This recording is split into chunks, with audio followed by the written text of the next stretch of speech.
여러분 안녕하십니까? 여수 MBC 뉴스데스크입니다. 지방선거가 마무리되면서 선거당국이 후보자들의 선거비용 보전을 위한 조사에 들어갔습니다. 전남선거관리위원회는 공직선거법에 따라 지방선거의 경우 15% 이상 득표는 선거비용 전액을, 10% 이상 득표는 선거비용의 절반을 보전받을 수 있다며 조사가 끝나면 해당 지자체가 비용을 지급한다고 밝혔습니다.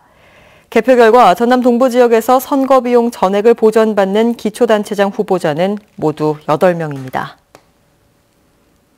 전남도의회에 처음으로 진출한 정의당이 민주당 일색의 지방의회를 제대로 견인하겠다고 밝혔습니다.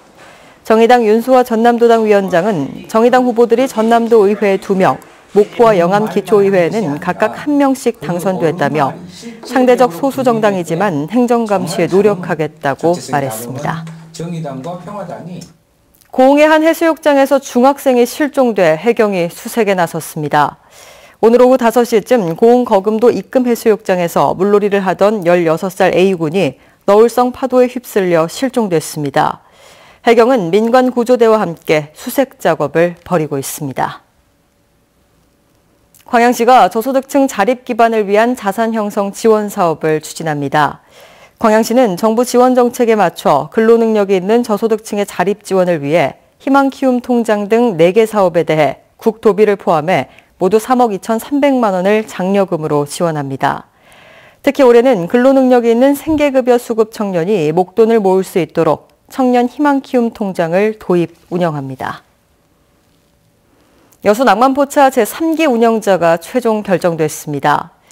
여수시는 낭만포차 운영 희망자 가운데 일자 합격자 34명을 대상으로 오늘 음식 품평회를 진행해 이 가운데 18명을 제3기 낭만포차 운영자로 선정했습니다.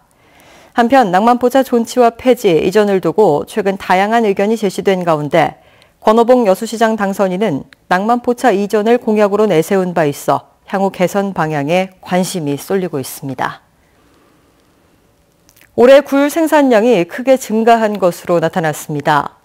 한국해양수산개발원에 따르면 올해 굴 생산량은 지난해보다 14% 많은 3만여 톤으로 최근 5년 동안의 평균보다도 4.5% 많은 것으로 조사됐습니다.